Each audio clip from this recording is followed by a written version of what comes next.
शिक्षक दिवस पर सिहर उठा दिल, मन को झकझोर कर रख देने वाला मिला संदेश व सूचना। दोस्तों नमस्कार, मैं हूं आपका दोस्त एसके चौधरी। दोस्तों 5 सितंबर 2025 को देश भर में शिक्षक दिवस बड़ा ही उत्साहपूर्वक मनाया जा रहा था, लेकिन शिक्षकों में मायूसी थी कि एक तो शिक्षक दिवस के इस अवसर पर शिक्षकों के सम्मान दिवस पर बिहार के विद्यालय बंद है। लेकिन यह सोचकर शिक्षकों का दिल सिहर उठा था कि आखिर कुछ मिला या फिर ना मिला, आज के दिन मुझे सम्मान मिलना चाहिए था। लेकिन विद्यालय बंद है तो आखिर करेंगे तो क्या करेंगे। फिर भी शिक्षकों ने अपना सम्मान वापसी के लिए विद्यालय बंद के कारण भी विद्यालय को खोला और वहां जाकर शिक्षक दिवस मनाया। लेकिन शिक्षक दिवस कि यह प्रातः बेला की शुरुआत के साथ ही मायूसी देखने को मिली, क्योंकि शिक्षकों की आशाएं अनगिनत थी। उसके बाद ऐसा ऐसा संदेश देखने और सुनने को मिला जो दिल को झकझोर कर रख दिया। दोस्तों आइए आज के इस वीडियो में हम चर्चा करते हैं कि आखिर कैसा रहा यह शिक्षक दिवस बिहार के शिक्षकों के लिए। आखिर किन किन खबर ने और कौन सा संदेश ने शिक्षकों के मन को झकझोर कर रख दिया है। इससे पहले अगर आपने अभी तक हमारे इस चैनल सुसत्य वचन को सब्सक्राइब नहीं किए हैं तो कृपया अभी सब्सक्राइब कर लेंगे। दोस्तों सबसे पहले आप तमाम शिक्षक बंधुओं एवं शिक्षिका बहनों को अपने दोस्त एसके चौधरी की ओर से शिक्षक दिवस की ढेर सारी शुभकामनाएं। आइए चर्चा करते हैं कि शिक्षक दिवस पर शिक्षक का दिल सिहर उठा। दोस्तों इसके क्रम में शिक्षकों की आशाएं अनगिनत थी कि आखिर मुख्यमंत्री के स्तर से कुछ न कुछ बड़ी घोषणाएं की जा सकेगी, लेकिन कई जगहों पर कई बिंदुओं पर यहाँ पर शिक्षकों का दिल सिहर उठा। सबसे पहले तो शिक्षकों के लिए विद्यालय बंद कर दिया गया था, लेकिन ये सोचकर शिक्षकों का दिल सिहर उठा कि इस बार अगर शिक्षक दिवस नहीं मनाए तो एक तो कुछ मिला भी नहीं, लेकिन सम्मान भी नहीं मिल पाएगा। इसलिए इस बिहार के शिक्षकों के स्तर से पूरे कई ऐसे नज़ारे देखने को मिले कि बंद के अवधि के दौरान भी शिक्षकों ने विद्यालय खोली और हर्ष और उल्लास के साथ शिक्षक दिवस मनाए।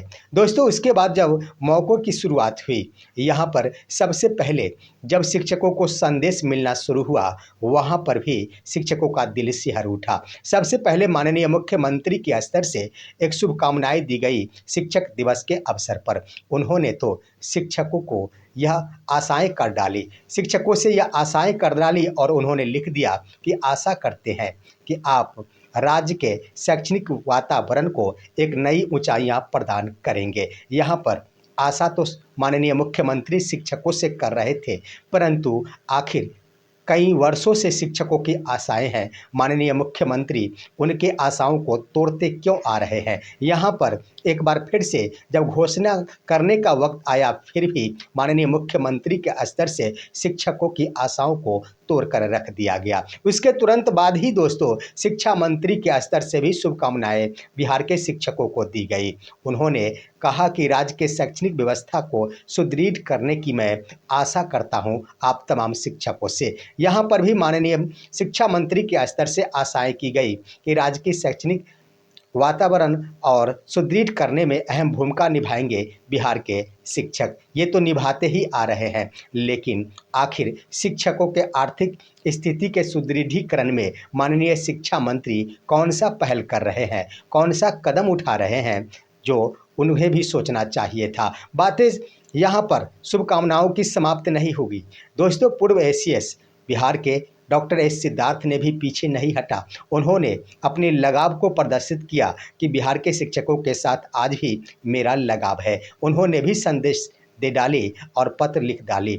उन्होंने तो कहा है कि आपके प्रयास और नवाचार से ही बिहार एक नया फिर से गौरव हासिल कर सकेगा, यानी शिक्षकों के प्रयास से ही बिहार अपना नया गौरव प्राप्त कर सकता है। बड़ा अच्छा ही शुभकामनाएं उन्होंने बिहार के तमाम सरकारी व प्राइवेट स्कूल के शिक्षकों को दी। लेकिन सिलसिला जब जारी हुआ कि आखिर माननीय मुख्यमंत्री के स्तर से घोषणाएं की जा सकेगी, जब वहां पर शिक्षक दिवस मनाया जा रहा था, माननीय मुख्यमंत्री के स्तर से शिक्षकों के हित के लिए कोई भी अभिभाषण नहीं दिया गया, शिक्षकों पर कोई जवाब ही नहीं दिया गया, कोई मैसेज ही नहीं दिया गया कि आने इस दिन यानी 5 सितंबर को शिक्षकों के सम्मान के अवसर पर कुछ तोहफा दे दिया जाए। चलिए कोई बात नहीं दोस्तों, उसके बाद सिलसिला जारी हुआ। जब 5 सितंबर को कई सूचनाएं प्राप्त हुई शिक्षकों का तो दिल ही सिहर उठा। सबसे पहले 5 सितंबर को ही प्रेस विज्ञप्ति जारी कर दी गई और यह ऐसी प्रेस विज्ञप्ति जो नियोजित शिक्षकों के निपटारे की तैयारी ही कहा जा सकता है।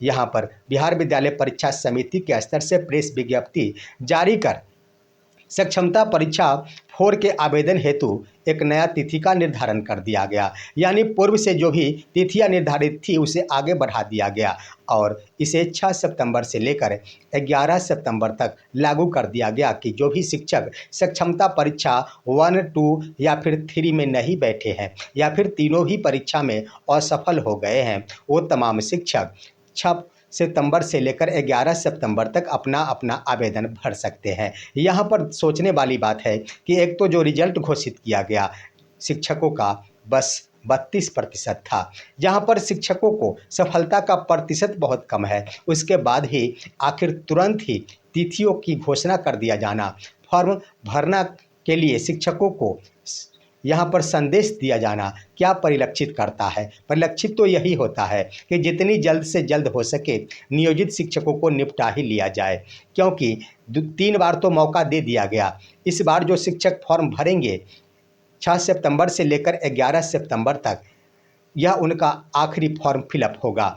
उसके बाद 5वें चरण के लिए सिर्फ व सिर्फ शिक्षकों को यहाँ पर क्लिक करना होगा, क्योंकि उस समय भुगतान का कोई अवसर प्रदान नहीं किया जाएगा। कहने का अर्थ ये हुआ कि इस वक्त यानी सक्षमता परीक्षा 4 के लिए जो भी शिक्षक बंधु आवेदन कर देते हैं वह इनका अंतिम अवसर हो सकेगा और इस परीक्षा में असफल होने वाले शिक्षक ही 5वें परीक्षा में बैठ सकते हैं। तो एक तरह से कह दिया जाए तो यह अंतिम अवसर है फॉर्म भरने का। तो मेरा मानना है कि ऐसा संदेश मिला कि शायद लग गया कि नियोजित शिक्षकों के निपटाने की पूरी तैयारी कर ली गई है और अंतिम अवसर तुरंत ही लागू कर दिया गया है। दोस्तों उसके बाद सिलसिला जारी हुआ। आज ही के तिथि में एक कोर्ट का फैसला भी देखने को मिल गया। यहाँ पर नवनियुक्त प्रधान शिक्षकों से संबंधित यह कोर्ट का फैसला था और यह ऐसा फैसला कि नवनियुक्त प्रधान शिक्षकों के दिल को झकझोर कर रख दिया। फैसला इस तरह था दोस्तों कि नियमित शिक्षकों के पक्ष में यहाँ पर थोड़े दिनों के लिए ही फैसला दिया गया है। उसका मुख्य कारण ये था कि जहाँ जहाँ प्रधान शिक्षकों की प्रतिनियुक्ति की गई वहाँ पर अगर पूर्व से कार्यरत नियमित कोटि के प्रभारी प्रधानाध्यापक है तो पहले उनके द्वारा तो प्रभार नहीं दिया जा रहा था और जब नहीं दिया जा रहा था तो उन सभी प्रभारी नियमित कोटि के शिक्षकों के द्वारा माननीय पटना उच्च न्यायालय का दरवाज़ा खटखटाया गया था। उसके बाद हुआ क्या था, चारों तरफ तहलका मच गया था दोस्तों। कई पत्र भी जारी हो गए थे, ढेर सारे शिक्षकों ने प्रभार भी नहीं सौंपा था, लेकिन 4 सितंबर 2025 को ही एक फैसला आ गया कि जब तक अगली सुनवाई इस पर सुनवाई समाप्त नहीं हो जाती तब तक नवनियुक्त विद्यालय प्रधान को पूर्व के नियमित कोटि के प्रभारी प्रधानाध्यापक विद्यालय का प्रभार नहीं सौंपेंगे और ऐसा ऑर्डर भी जारी कर दिया गया है। अगली तिथि का भी निर्धारण कर दिया गया है जो कि 7 अक्टूबर 2025 निर्धारित की गई है। तो यहाँ पर दिल को झकझोर कर रख दिया गया प्रधान शिक्षकों का और वहीं पर नियमित कोटि के शिक्षकों के लिए कह दी जाए तो थोड़ी सी राहत जरूर प्रदान की गई है। आखिर फैसला क्या होगा वो तो वक्त बताएगा, लेकिन तत्काल प्रभार नहीं सौंपने का आदेश दे दिया गया है। उधर दोस्तों यहाँ पर आप देखेंगे विशिष्ट शिक्षकों के बारे में तो एक खबर चल रही है, वो भी झकझोर देने वाला है। यह खबर आप सुर्खियों में बन गई है और आप देख भी लिए होंगे कि विशिष्ट शिक्षकों की सेवा निरंतरता का यह मामला जुड़ा हुआ है। आखिर सेवा निरंतरता कब मिलेगा? खबर तो सुर्खियों में इस रूप में बन गई कि बिहार सरकार और शिक्षा विभाग के द्वारा वित्त विभाग से परामर्श मांगा गया है कि विशिष्ट शिक्षकों को सेवा निरंतरता का लाभ दे दिया जाए। यहाँ पर अगर परामर्श मांगा गया है तो यह तो निश्चित है कि परामर्श सकारात्मक होगा, क्योंकि इससे पहले सेवा निरंतरता संबंधी पत्र अगर जारी किया गया है वर्ष 2021 में तो वित्त विभाग के स्तर से ही जारी किया गया है। लेकिन आखिर यह देर किस बात की? अगर शिक्षकों को यहाँ पर सेवा निरंतरता का लाभ दिया जाना था तो पहले जो पत्र निर्गत किए गए थे उसी के आधार पर तो कुछ दिन पहले ही परामर्श मांग लिया जाता और अगर शिक्षक दिवस के इस तिथि को इसकी घोषणा कर दी जाती तो कितना बड़ा सौभाग्य वाला यह दिवस होता, परंतु ऐसा नहीं हुआ। लेकिन एक बात ज़रूर है कि यहाँ पर झकझोर देने वाला खबर तो मिला है। झकझोर इस रूप में रहा है कि आखिर वित्त विभाग की ओर से परामर्श कब आता है और कब इस पर कैबिनेट की मुहर लगाई जाती है। शिक्षकों का यह तो अधिकार है और सेवा निरंतरता तो मिलना बिल्कुल तय है। जब परामर्श मांग लिया गया तो शिक्षकों को तो अब थोड़े दिनों के लिए ज़रूर अपनी राहत का और साथ ही साथ धैर्य का परिचय देना होगा, क्योंकि सेवा निरंतरता बहुत ही जल्द बिहार के शिक्षक जो कि राजकर्मी का दर्जा प्राप्त किए हैं उन सभी को मिलने वाला है। वहीं दोस्तों एक और सूचना प्राप्त हुई जो शिक्षकों के दिल को झकझोर कर रख दिया गया। आपने देखा ही होगा कि यहाँ पर ट्रांसफ़र के मुद्दे पर एक बार फिर से 3 जिलों का विकल्प मांगा गया और इसके लिए कह दिया गया कि नए पोर्टल का विकास किया जा सकेगा और यह पोर्टल 5 सितंबर से ही खुल जाएगा। 5 सितंबर 2025 से लेकर 13 सितंबर 2025 तक शिक्षक 3 विकल्प देंगे। लेकिन जब तक मैं यह खबर रिकॉर्ड कर रहा था यह पोर्टल खुला ही नहीं था। शिक्षक निगाहें लगाकर इंतजार कर रहे थे कि कब पोर्टल खुले